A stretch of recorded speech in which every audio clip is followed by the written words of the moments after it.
This is Power of the Streets, a podcast series brought to you by Human Rights Watch about how we speak truth to power.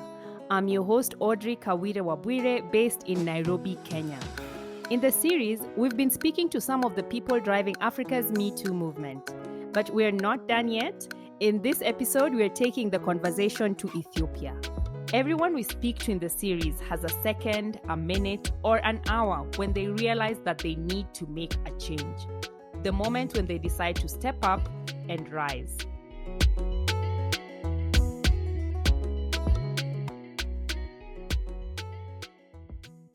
I think growing up, I've been really conscious about things that surround me. Like I've been politically very conscious. I think I can say I've been conscious because I grew up in that kind of household. But yeah, that like first year in the university doing my undergrad was my walking moment. I can say that for sure. Ruth Yitbarek is a 24-year-old activist from Ethiopia. She's the campaign manager for the Yellow Movement, a university-based student movement that addresses issues of gender-based violence.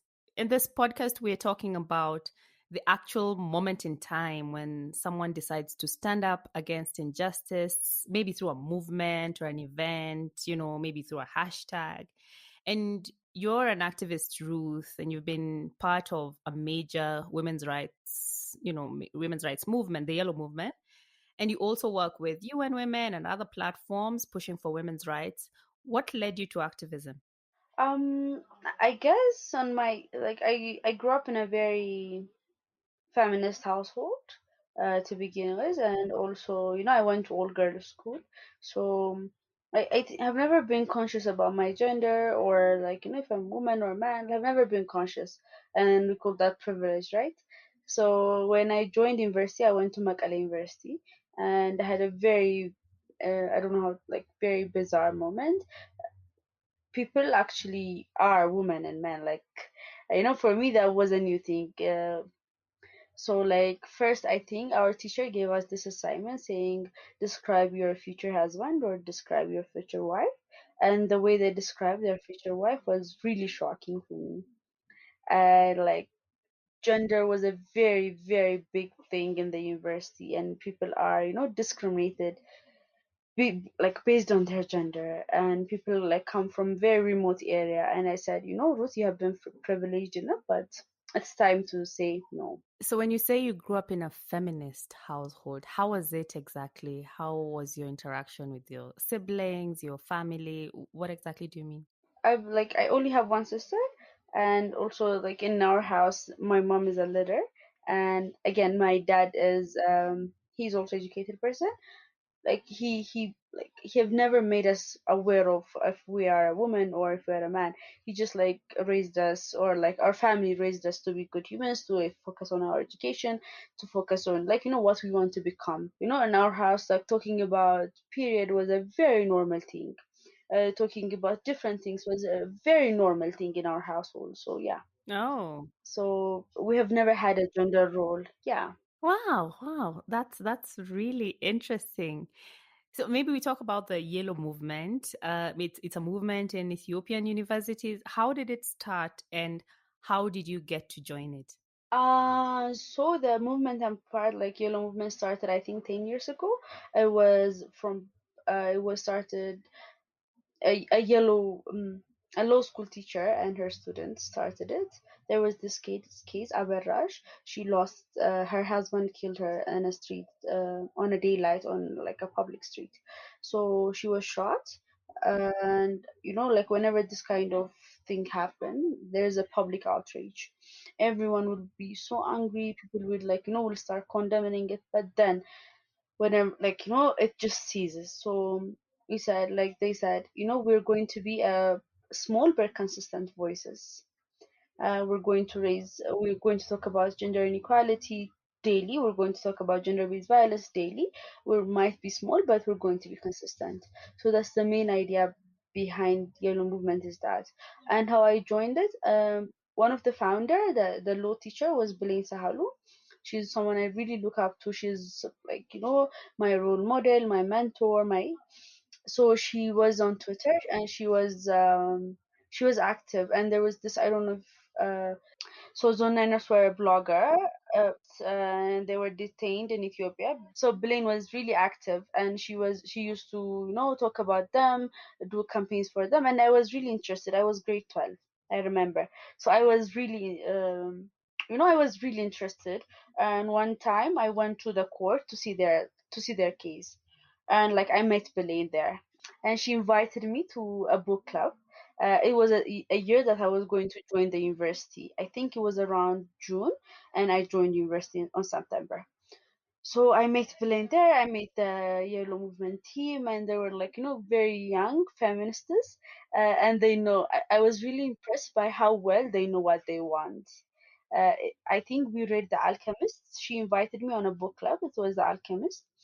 And all of them, they knew what they wanted. They were very articulated on the things that they want. And I said, oh my god, my friends are very bright, they're like, but they were different. First they were university students, or like, yeah, they were much older than me, but then I was really impressed by how well they talk and how well they express themselves. And I said, this is interesting, I want to join. Huh. That's amazing. So this movement is trying to make sure that people hear about gender-based violence every day and women's rights. So what exactly do you do? So in the Yellow Movement, one thing we do is table day. So we have table day every week. We talk about different things. So we raise different issues. We also have a book club. We also have yearly campaigns. We have monthly campaigns. So we have this kind of things. We also have different programs, mentorship programs. We have scholarship programs uh, for women. So those programs seem, super interesting, and they're really going in the right direction. What impact has the movement had to date, and where do you think it's going? I think one of the impact that we is whenever something happens, people say, "Where are the yellow movements?" And I like, I think our name is bigger than us. I've always said that. Oh, really? Uh, yeah, it's bigger than us. How so? People forget that it's a like student movement. It's like they forget that's a student movement. They think that it's led by all these big older professionals who all yellow movement members are volunteers. We are under the Addis Ababa University and under from the Mekelle University, and they're volunteers, they're students. Most of them are students, and as we finish the school, we are mentors.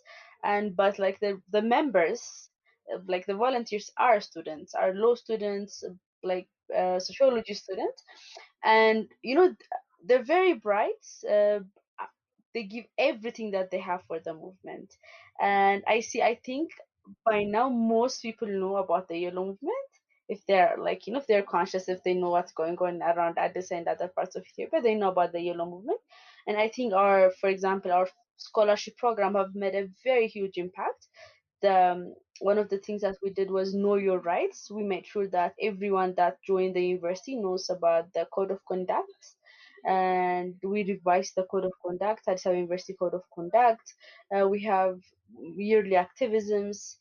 So these are like one of the things that we made really huge impacts on. I read a story on violence against women a while back. This article on BuzzFeed, I think a year ago, which was talking about the Surviving R. Kelly documentary. So R. Kelly, the musician, and he was abusing black girls in the US for many, many years.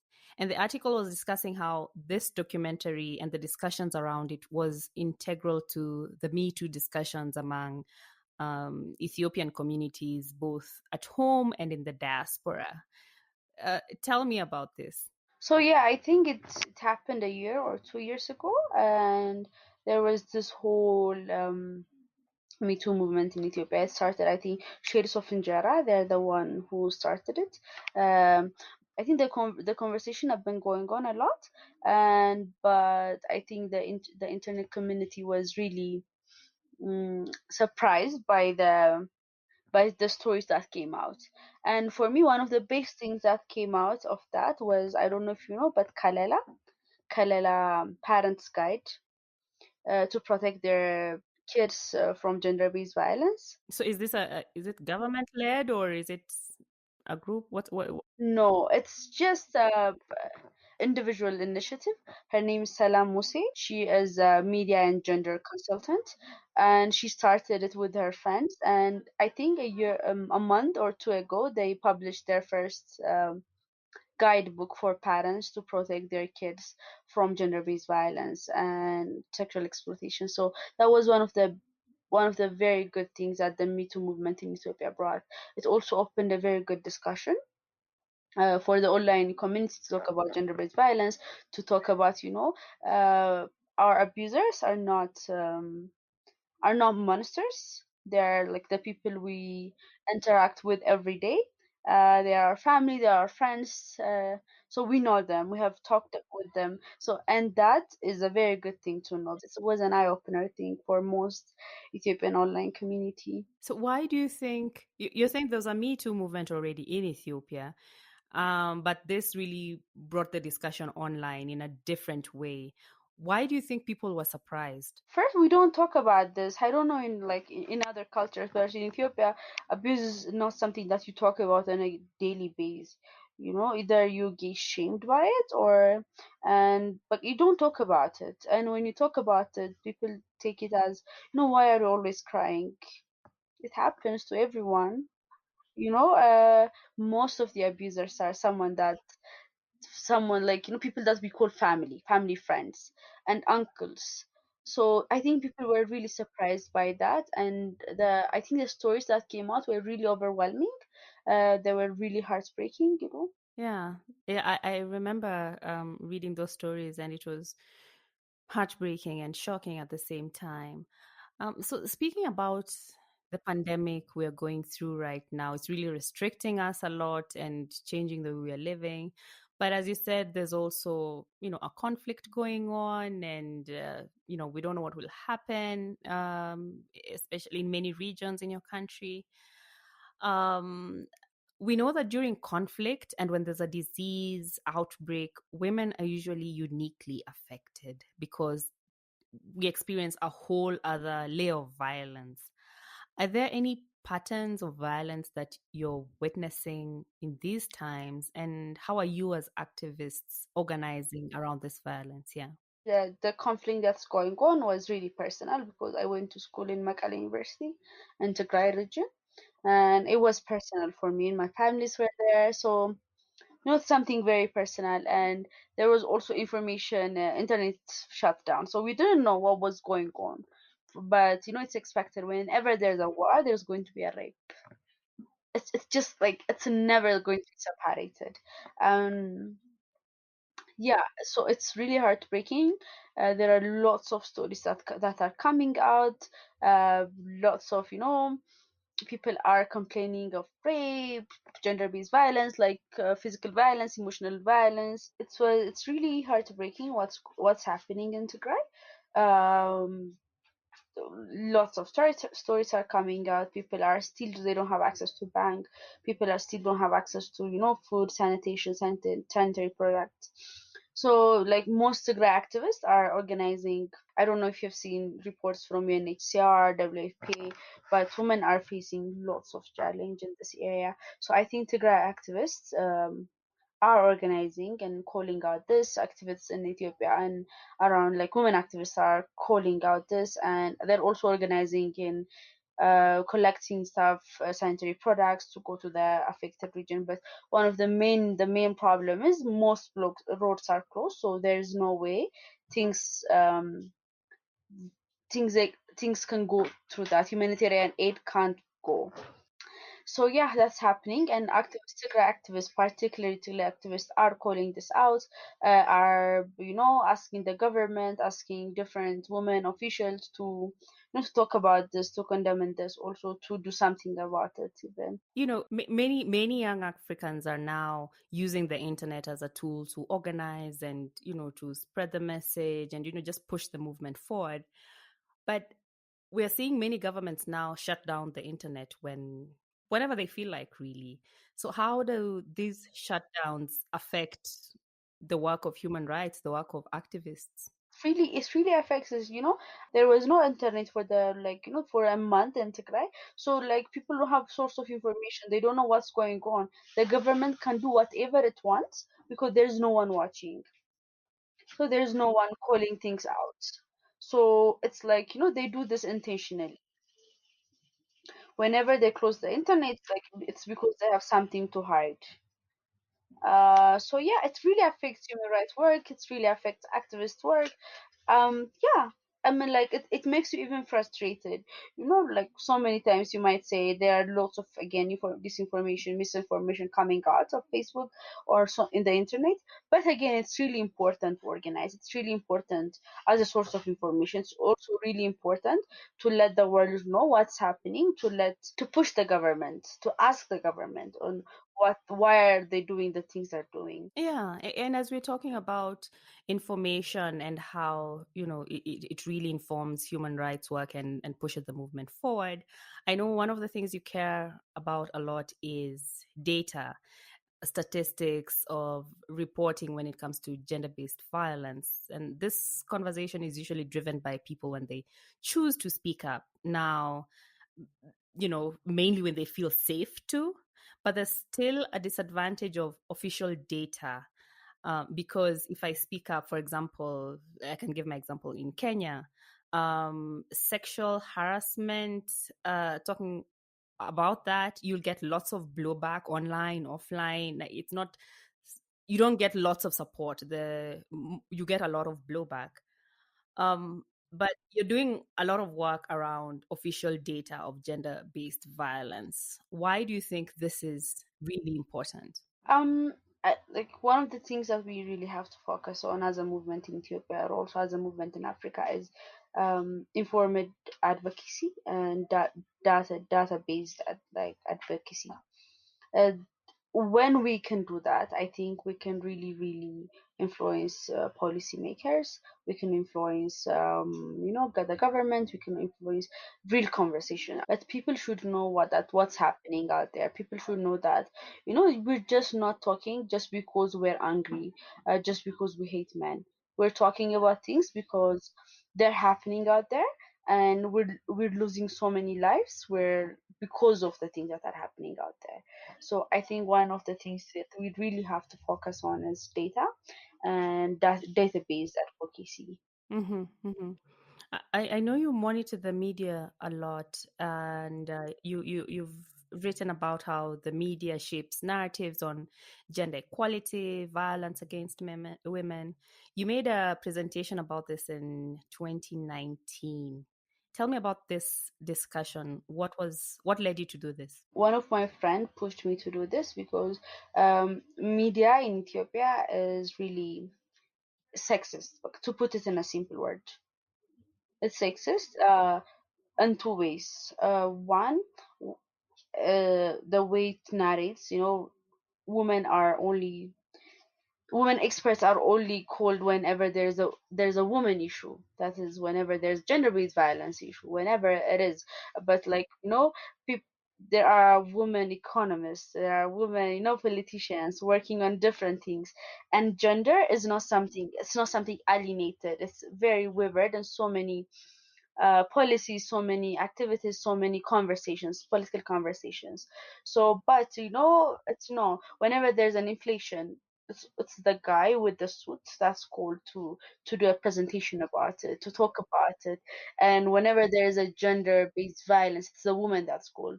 And we have to call this out. Unless otherwise we see things on a different lanes, on a feminist lanes, we can never bring true change.